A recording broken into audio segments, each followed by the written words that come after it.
Kita masuk lagi ke hadis Riyadhus Shalihin, ke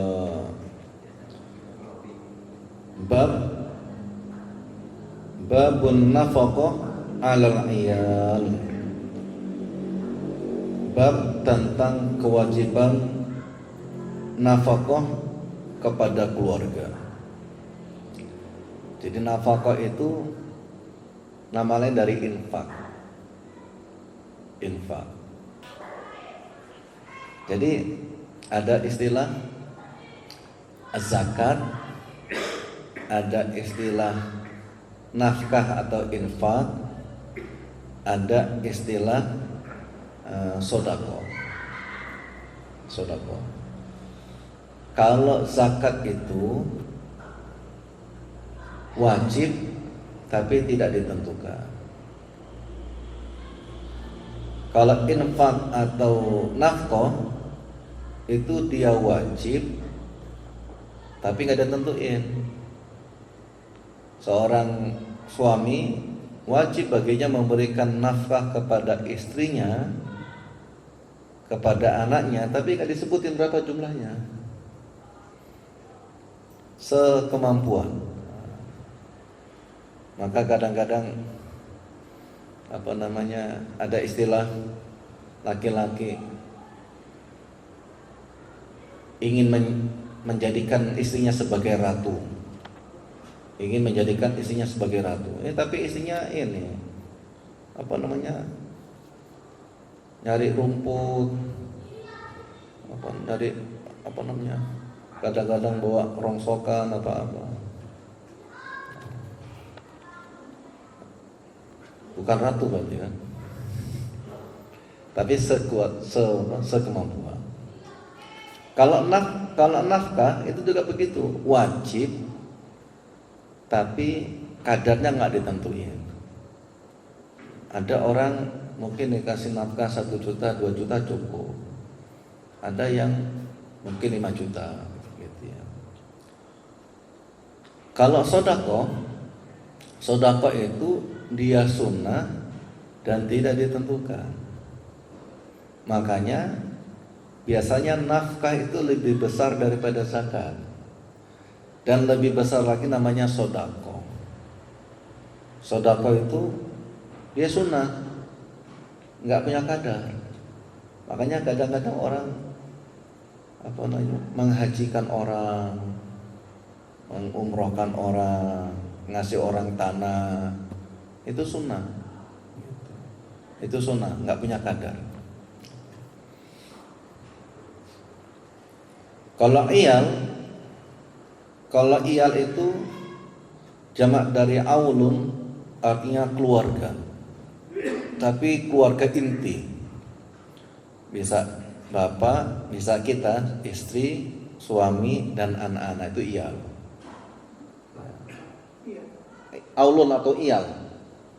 Ayal. Ain, ya, hamzah, alif sama lam, jamak dari aulun.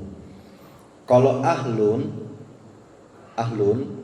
itu berarti bapak, ibu, anak, mantu, apalagi ahlun, keluarga. Agak lebih besar lagi, keluarga itu kakak, adik gitu ya, masih keluarga. Ini masih keluarga saya gitu. Memang kalau bahasa Arab itu ungkapannya banyak, Pak. Ada usroh, ada ahlun, ada aulun, ada asyiroh, banyak ungkapan dalam bahasa Arab ini. Sama kayak bahasa Jawa lah. Saya dulu ditantang sama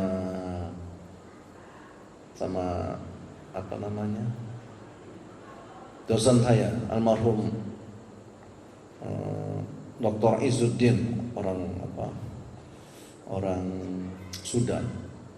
Kata dia, bahasa Arab tuh kaya, nggak sekaya bahasa Indonesia. Tapi dia ngerti bahasa Indonesia, Pak. Bahasa Indonesia tuh sedikit kosakatanya, bahasa Arab banyak. Kata teman saya, lebih banyak bahasa Jawa. Bahasa Jawa itu lebih kaya lagi. Ibu sare, bapak tilem, apalagi kalau itu, Pak. Adik bobo, apa, turu. Ada lagi apa? Deko apa? Deko. Banyak bahasa Jawa. Tidur. Ya. Nah, bab ini kita bicara tentang ini karena tapi juga Bapak belajar ke kitab ini juga harus ini ya, harus dengan guru ya Pak ya. Memang kadang-kadang orang kalau belajar kitab, baca kitab sendiri tanpa guru ya dia nanti salah. Termasuk yang kita bahas hari ini ya. Jadi ini bab tentang kewajiban nafkah kepada keluarga. Ini mu'allif ini menyebutkan dengan firman Allah Subhanahu wa taala, wa 'alal mauluda lahu rizquhunna wa kiswatuhunna bil ma'ruf. Wa 'alal maulud. Maulud itu anak dilahirkan. Wa 'alal mauludu lahu. Jadi anak yang dilahirkan itu maka orang tuanya punya kewajiban ya, memberikannya sandang, pangan, papan bil ma'ruf ya. Papannya itu ya nggak harus papan harus rumah beneran maksudnya kan. Jadi kalau laki-laki itu ketika dia menikahi perempuan maka dia nggak boleh mohon maaf ya, cuman seks aja nggak boleh. Dia harus memenuhi makanannya, pakaiannya, dan tempat tinggalnya. Kalau perempuan itu tadinya tempat tinggal, pakaian, sama rizkinya itu ditanggung sepenuhnya oleh bapaknya, begitu dia ijab qabul itu kan perpindahan kepemilikan. Kalau tadinya motornya tadinya punyanya Pak Gofur. Mana orangnya? Nggak ada ya. Kalau jual beli dengan saya kasih uangnya kepada dia, kemudian dia kasih kepada saya motornya, dan sah jual belinya Pak, maka terjadi kepemindahan. Yang tadinya motor itu yang berhak menggunakan dia, sekarang haknya berpindah kepada saya. Sama dengan anak perempuan itu tadi milik kita sepenuhnya, haknya milik kita sepenuhnya. Begitu terjadi ijab qabul, maka anak ini berpindah yang tadinya milik bapaknya, milik suaminya. Makanya ini kita bicara, saya lagi asik meneliti ini Pak, apa namanya, tentang adat istiadat. Lagi baca-baca tentang adat Lampung, orang Ogan, Semendo gitu, yang gampang-gampang aja kan, kepinginnya yang penting lulus kan. Gak bisa selesai. Jadi kalau orang Lampung itu makanya kayaknya sulit cerai Pak. Karena anak perempuan itu tadi milik bapaknya.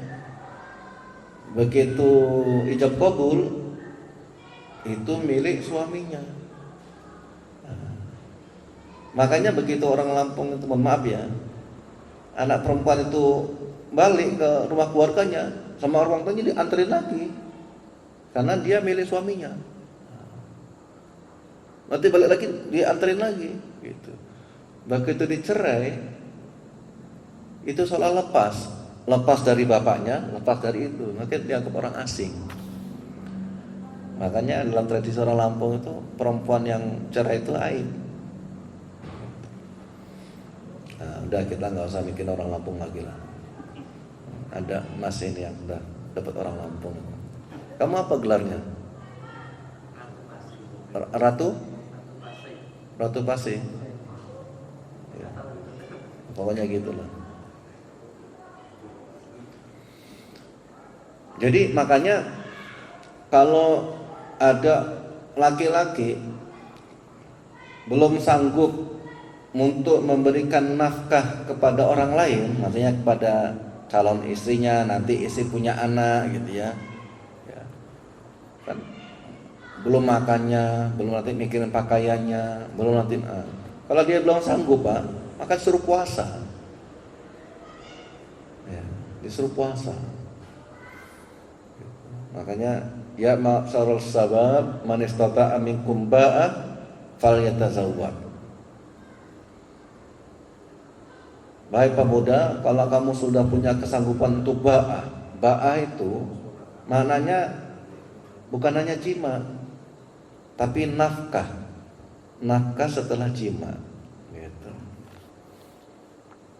Mudah-mudahan bapak-bapak cukup umur ya, kita bahas ini ya.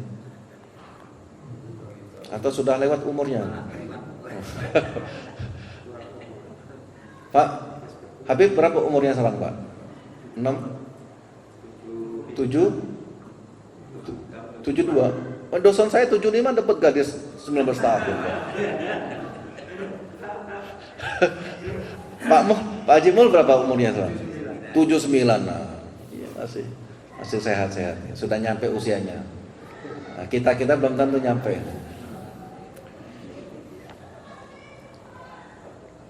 Nah, makanya disebutkan wa 'alal mauludu lahu rizquhun. Jadi makanya gini, ini dari persoalan kalau ada perempuan dicerai oleh suaminya. Ungkapan cerai itu berarti masih hidup Pak ya. Kadang-kadang kita ini cerai mati ya. Kalau mati bukan cerai Pak. Nggak ada itu, jelek kita itu ngomongnya cerai mati, itu nggak ada cerai mati itu. Seorang perempuan kalau ditinggal mati oleh suaminya dan dia bersabar, dia sabar itu nggak mau nikah lagi Pak, maka nanti di surga ketemu dengan suami, ketemu suaminya. Tapi kalau dia nikah lagi sama orang lain, nggak akan pernah ketemu dengan suaminya. Hah? Iya, artinya kalau dia nikah sama suami yang baru, ya siapalah, ada Ahmad bin nikah, kemudian lakinya meninggal. Kalau perempuan ini sabar dengan keadaannya, maka dia akan berjumpa dengan suami yang pertama. Tapi begitu dia memutuskan nikah dengan suami yang kedua, maka nggak akan ada harapan berjumpa dengan suami yang pertama. Dia akan ketemu yang kedua. Nah, begitu. Makanya mohon maaf, ada seorang sahabiah dilamar oleh Rasulullah. Kemudian dia mengatakan, siapa sih perempuan yang gak kepingin menikah dengan Rasulullah? Karena jaminan pasti masuk surga. Cuman saya sudah berjanji ingin menemani suami saya di surga. Saya lupa nama sahabiah itu, luar biasa itu Pak. Jadi bapak-bapak, kalau dalam fikih, kalau terjadi perceraian laki sama perempuan, kemudian punya anak hasil pernikahan, yang cerai tadi Pak, maka laki-laki tadi dia punya kewajiban memberikan nafkah kepada istrinya ketika masih masa iddah, ya, dan juga kepada anaknya yang tinggal bareng istrinya. Makanya nggak mudah cerai itu Pak. Nah, kadang-kadang kita ini, ya mohon maaf, amit-amit lah ya. Benar Pak. Jadi abghadul halalu indallah cerai, at-talaq. Jadi halal tapi sangat dibenci sama Allah. Apa itu? Cerai. Walaupun sudah cerai, dia tetap ngasih makan anaknya, ngasih tempat tinggal gitu. Kan nggak mungkin ngasih anaknya aja kan? Maka mau nggak mau dia ngasih mantan istrinya atau ibunya anak-anaknya itu kan. karena dia yang ngajarin ngaji, ngajarin yang jaga gitu. Kalau dia masih nenek, masih nyusu, berarti dia harus ngasih asupan kepada istrinya. Begitu istri itu nanti punya suami, anaknya itu yang dalam pengasuhan itu pengasuhannya lari kepada bapaknya. Karena perempuan itu punya kewajiban ngurusin suami dan anak-anaknya. Kalau ternyata kita nggak sanggup ngurusnya, biasanya kalau yang ngurus bapak-bapak malah umbelan, gitu kan, malah repot. Akhirnya perempuan itu maulah ngurus anak kita. Berarti kan kita masih ngasih nafkah juga itu, Pak. Makanya kalau dalam fatwanya Abu Hanifah ya, begitu perempuan itu nikah sama orang lain, maka gugur kewajiban wajib ngasih nafkah kepada istri. Kalau mana masih? Ya sampai dia menikah, berumah tangga. Sampai dia punya kemampuan untuk itu sendiri, mandiri. Kalau dalam mazhab Syafi'i masih perbolehkan. Ternyata mantan istri kita masih miskin, tapi masih ngurus anak kita, itu dikasih lebih boleh. Ternyata nikah sama orang miskin pula gitu, kita masih boleh kita ngasih ngasih nafkah itu, Pak. Kalau suaminya membolehkan atau mengizinkan. Kalau suaminya nggak mengizinkan, maka nggak boleh. Kemudian disebutkan dalam surat At-Talaq, "Falyunfiq dzu sa'atin min sa'atihi wa man qudira 'alaihi rizquhu falyunfiq mimma ataahu Allah la yukallifullahu nafsan illa ma ataha." Maka berikan nafkah dzu sa'atin kepada orang-orang kaya min sa'ati. Jadi orang-orang kaya itu memberikan nafkah kepada istrinya dari harta-hartanya. Wa man qudira 'alaihi rizquhu, dan bagi orang yang rezekinya sempit, maka dia diperintahkan memberikan nafkah itu sekemampuannya. La yukallifun nafsan illa ma ata. Allah tidak membebani suatu kaum kecuali dari apa yang Allah berikan padanya. Artinya sekemampuannya. Makanya nafkah bagi perempuan itu nggak bisa dipukul rata, Pak. Dan juga nggak boleh dibandingkan, disamakan dengan perempuan yang lain.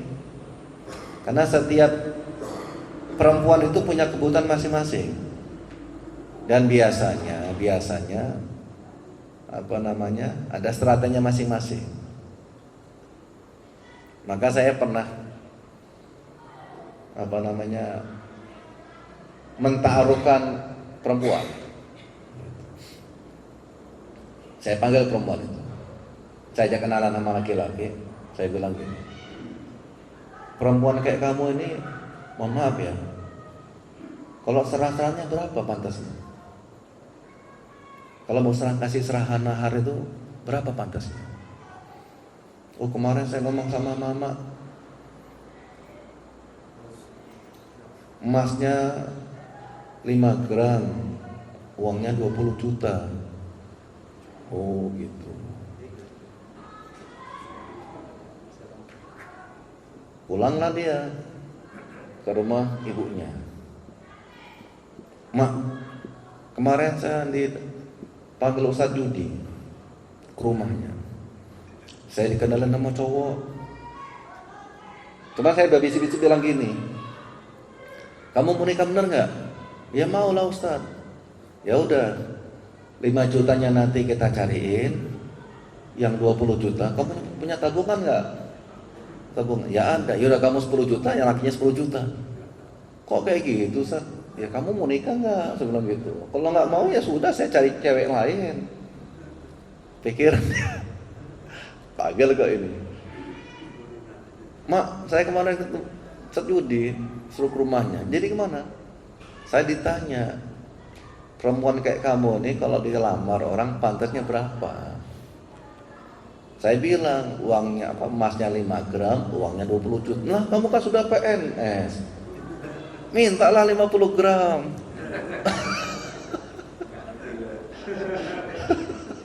Kamu sudah PNS. Tapi kata si Yudi gini, mah, kalau kamu nggak mau, saya jadi mau cari cewek lain tuh ininya. Kayak mana, mah? Yaudah panggil aja Ustaz Yudi, saya mau ngomong gitu. Saya kesana lah Pak Asar itu. Cuman karena senangnya anaknya mau dilamar, orang nggak kepikiran lagi mau 50 gram gitu. Apalagi dia ngasih empek-empek itu, selem Pak Haji. Sebenarnya rasanya itu acak-acakan, nggak kenal lah rasa empek-empek itu Pak. Cuman saya bilang enak bener Bu, ini beli atau masak? Masak sendiri satu. Mati lupa dia. Ujungnya dibilang, pokoknya terserah Ustaz Yudi mau bawa berapa, saya redo Pak gitu. Nah, itu bagian dari ini Pak, apa namanya, lobby apa ya? Apa itu Pak istilahnya? Cuman itu hanya berlaku untuk bujang yang saya bawa. Kalau Pak Habib sama lain lagi. Atau Pak Sambodo lain lagi.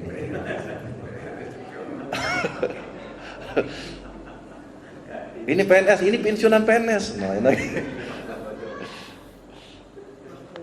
Makanya setiap perempuan itu punya kebutuhan masing-masing, nggak sama. Jadi ada yang 2 juta cukup, ada yang 3 juta cukup. Termasuk gini Pak, walaupun suami istrinya kan banyak kasus ya, istrinya PNS pengusaha, suaminya orang biasa gitu, tetap dia punya kewajiban ngasih nafkah. Tadi wa man qudira alaihi rizquhu falyunfik mimma atahullah. Jadi bagi orang yang punya rezeki sempit, maka dia tetap memberikan nafkah kepada istri-istrinya. Bukan diem aja gitu kan, nikahnya modal dengkul sama kulit gitu kan. Saya pernah digodain sama teman saya. Kamu datang modal dengkul sama lutut sama kulit gitu kan. Itu satu album lagunya itu aja Pak, nggak berubah-berubah gitu. Nah itu nggak boleh Pak. Karena laki-laki itu dia berharga itu ketika dia memberikan nafkah. Nanti kita lanjutkan, ada bab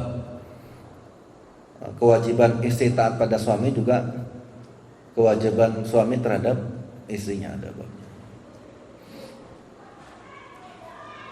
Kemudian kita masuk dalam hadis pertama. Azan jam berapa? Lewat 12. Oke, bab hadis pertama. An Abi Hurairah radhiyallahu anhu qala Rasulullah sallallahu alaihi wasallam. Ini Bapak enggak ada yang sholawat ini. Allahumma shalli. Dinarun anfaqtahu fi sabilillah wa dinarun anfaqtahu fi raqabah wa dinarun tasaddaqta bi ala miskin wa dinarun anfaqtahu ala ahlik a'zamuha ajran alladhi anfaqtahu ala ahlik, rawahu Muslim. Ini Pak disebutkan 1 dinar anfaqtahu fi sabilillah, 1 dinar kamu sedekahkan di jalan Allah untuk jihad, untuk berjuang gitu ya. Kemudian wa dinarun anfaqtahu fi raqabah, 1 dinar yang Bapak sedekahkan untuk membeli budak kemudian Bapak merdekakan.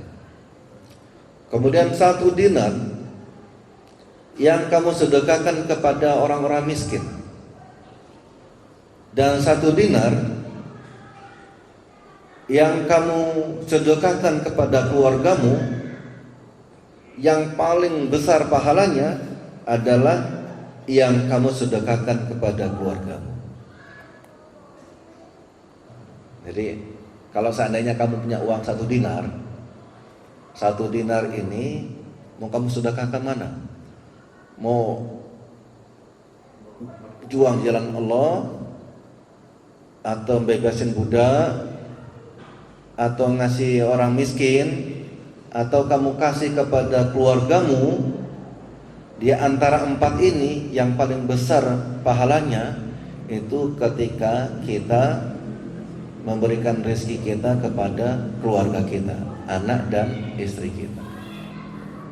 Nah, ini Bapak jangan nanti kita jadi mikirnya, wah kalau gitu untuk keluarga kita aja lah. Gitu. Ini kalau Bapak berlebih, kalau Bapak ngepres, ya tentu kepada keluarga kita. Kenapa? Karena yang lain itu sunnah, sedangkan kepada keluarga itu hukumnya wajib. Tapi kalau berlebih, ada lebih sedikit,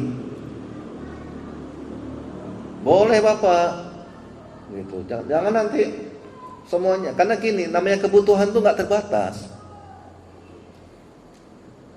Orang itu ada istilah gini Pak, sedikit cukup, banyak kurang. Iya Pak ya? Iya. Hah? Banyak cukup, sedikit kurang. Enggak, malah sedikit itu cukup, kalau banyak malah kurang. Saya ingat Pak, waktu saya di Libya Pak, itu uang saku saya pertama itu 100 rial. Pas harga real itu masih 1.800. Berarti cuma dapat uang 180.000. Itu uang saku saya pertama. Begitu masuk ke faktor, enggak, masih 180.000.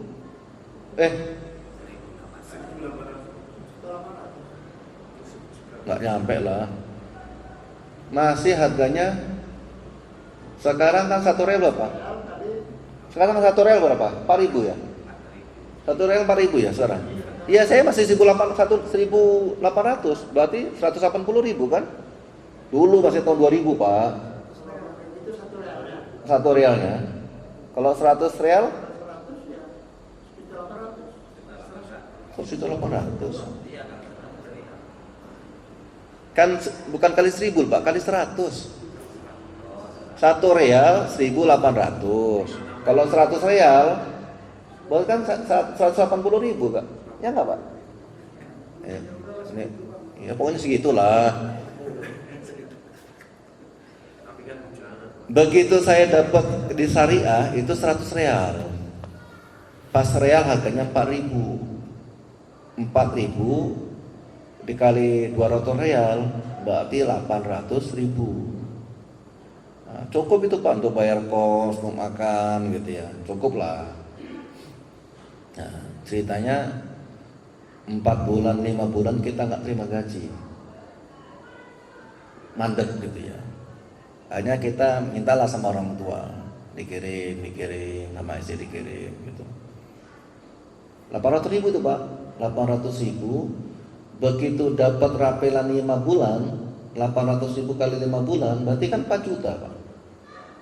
Wah banyak nih 4 juta nih. Begitu kita dapat tuh Pak 4 juta Pak, itu yang nagih sudah begini, sudah semua itu berbaris tuh, malah kurang. Makanya ada istilah sedikit itu cukup, banyak kurang. Ya sama lah kita nih Pak. Pokoknya nggak ada ceritanya semakin uangnya banyak itu kebutuhannya semakin semakin banyak, semakin tambah acaranya, semakin tambah keinginan gitu. Makanya bapak-bapak, hadis ini ketika kondisinya kita lagi sempit. Kalau lagi sempit maka diutamakan untuk keluarga. Tapi begitu ada kelapangan, boleh. Karena kalau semuanya untuk keluarga ya kurang terus, Pak. Iya. Kalau semuanya untuk keluarga kurang terus. Makanya bapak-bapak, saya dulu dikasih tahu sama ahli ekonomi, kalau bapak dapat uang, dapat gajian, jangan yang pertama untuk kebutuhan keluarga.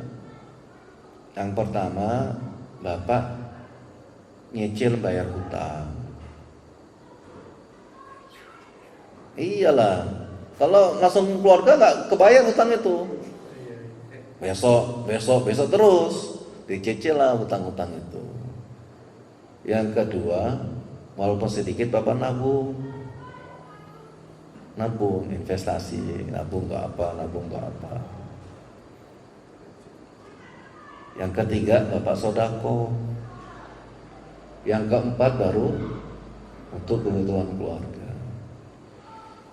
Kalau langsung dapat gaji untuk kebutuhan keluarga, bapak nggak nyicil hutang, bapak nggak punya tabungan, bapak nggak mungkin sodako.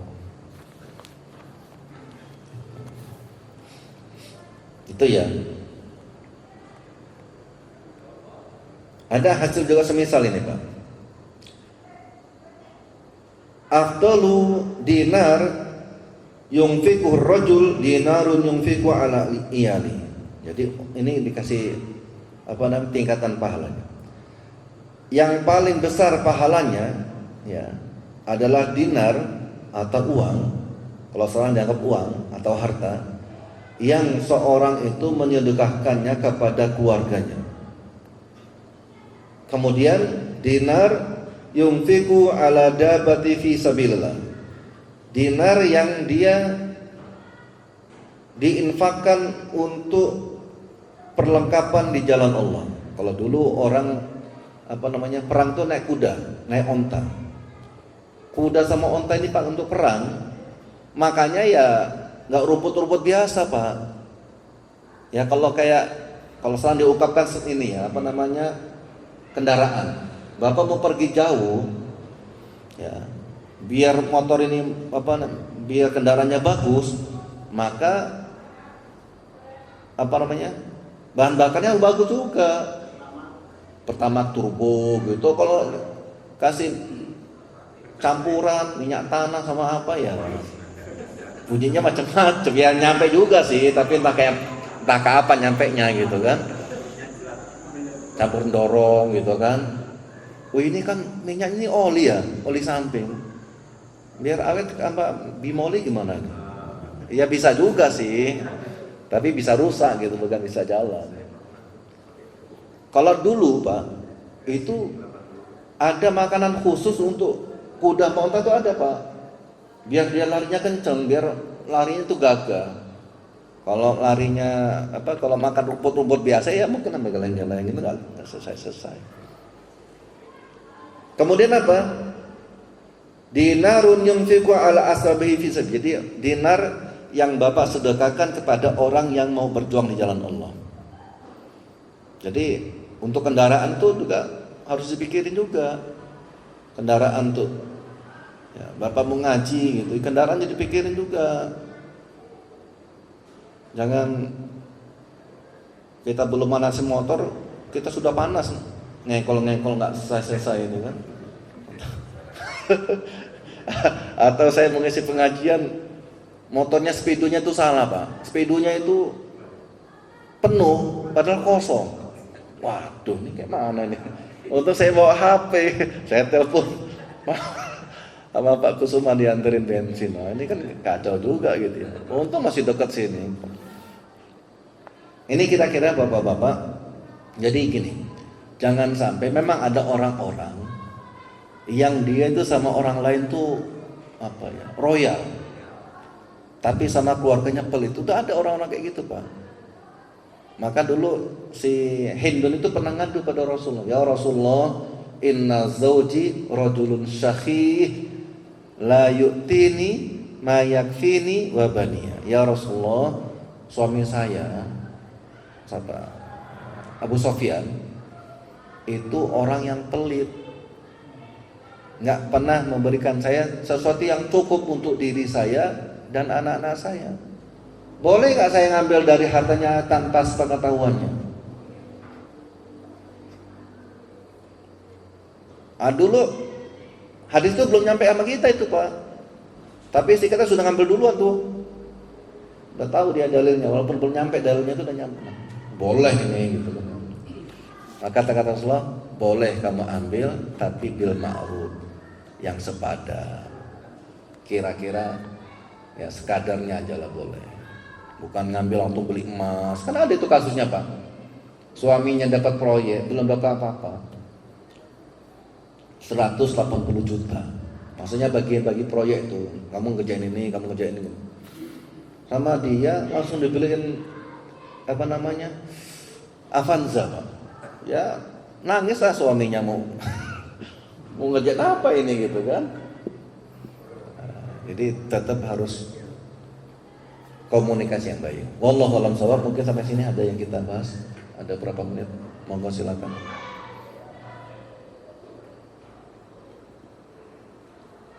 Monggo Pak Slamet. Mana Pak Darno nih ada?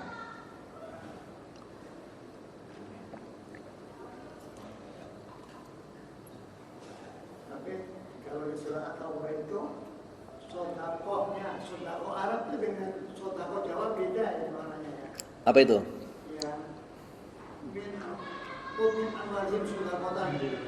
Alhamdulillah kata sodakoh kita kan maksudnya zakat. Ya, memang ungkapan sodakoh di Quran itu para ulama menyebutkan sodakoh yang dimaksud dalam ayat itu adalah zakat. Khuz min amwalihim sodakotan tutahhiruhum wa tuzakkihim. Itu maksudnya zakat. Jadi memang amil itu, tugasnya amil itu dia memang harus mendatangi orang kaya ngambil. Bukan orang kaya nganterin.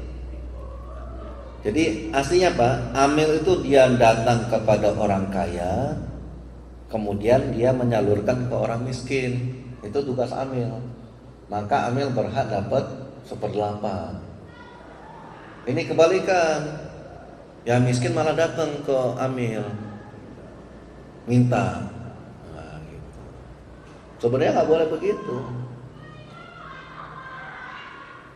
Sebenarnya nggak boleh. Dan fatwanya memang fatwanya Pak, uang yang diberikan, harta yang diberikan orang miskin itu memang percuma. Nggak ada imbal balik, nggak ada. Memang harus habis. Cuma dalam fikih keindonesiaan Pak, orang miskin itu juga harus disiasati. Karena kalau dikasih percuma itu Pak langsung habis Pak. Dia nggak mikir mau ngembangkan. Makanya kami Basnas Lampung Utara ini termasuk yang punya inisiatif bagaimana orang miskin itu diperdayakan lewat kambing, ini lewat pertanian. Gitu. Makanya ada, Ustaz, boleh ngajuin kambing nggak? Ya boleh, tapi syaratnya bikin SKTM. Sanggup? Ada juga yang sanggup itu Pak. Waduh gitu. Lihat rumahnya bagus, ada motor, wah ya nggak boleh lah, nggak boleh. Nanti kami yang disalahin. Termasuk ada beberapa tempat di mana, Mandukoro Baru, itu nggak tepat sasaran. Itu bukan kami Pak Lampung Utara, Basnas provinsi yang ngasih. Nggak tahu itu. Rumahnya besar, punya kendaraan, punya ini, kok dapet. Ya, monggo. Keberadaan lembaga amil itu sangat penting tentunya. Ya. Kita lihat dulu ada orang-orang kaya itu membagi langsung kepada orang-orang miskin sehingga ada yang sampai apa mati ya. Iya. Kejepit itu. Jadi keberadaan itu harus ada. Iya. Makanya bapak-bapak khawatir ya. Khawatirnya niatnya berubah. Zakat itu bisa berubah niatnya, bisa berubah karena niatnya. Kalau dia tidak diberikan lewat amil, kecuali memang lembaga amilnya nggak ada. Ini mau bagi kemana nih, amilnya nggak ada gitu. Ini bagi sendiri. Kalau dibagikan sendiri, khawatirnya dia bukan zakat, nanti dia sodako. Artinya tidak menggugurkan kewajiban dia tetap mengeluarkan zakat. Yang kedua, zakat itu kan salah satu cara negara dulu untuk mengentaskan kemiskinan. Ini ada uang 2 juta, yang datang orang 100, karena 100 yang 20 ribu. Nah, 20.000 itu nggak mengentaskan kemiskinan. Biasa dia sudah miskin lagi. Tapi kalau kita lihat dari yang 100 datang ini, kita kasih yang 10 orang aja. 10 orang mungkin dia kasih 9-nya 100, yang 1 dikasih 100 plus 1 ekor kambing. Tahun depan berkurang, miskinnya berkurang. Kalau sekarang kalau kasih itu ya nambah terus. Dan mohon maaf, Lampung Utara ini Pak, begitu kita kasih bantuan itu, banyak orang siap jadi miskin. Siap dia bikin surat SKTM itu Pak, surat keterangan tidak mampu itu. Sampai kita mikir, kok keberadaan BAS nanti malah menambah jumlah orang miskin gitu kan. Iya. Mental itu Pak. Makanya saya gak setuju orang mengatakan, oh namanya watak itu gak bisa berubah. Gak boleh. Justru watak itu dengan Islam, dengan tarbiyah itu harus berubah. Siapa gak kenal Umar bin Khattab bisa berubah dengan Islam, dengan tarbiyah? Siapa gak kenal Abu Bakar As-Siddiq yang lembut, tapi begitu dia mempertahankan akidahnya itu Pak, sanggup dia berperang dengan orang-orang murtad yang gak bayar zakat. Artinya bisa berubah, cuman kan ya, mental itu Pak, mental miskin tuh Pak, sudah kaya masih kurang, sehingga korupsinya 271 triliun gitu kan. Iya. Itu kira-kira. Masih ada lagi? Masih ada waktu nggak? Monggo, masih ada?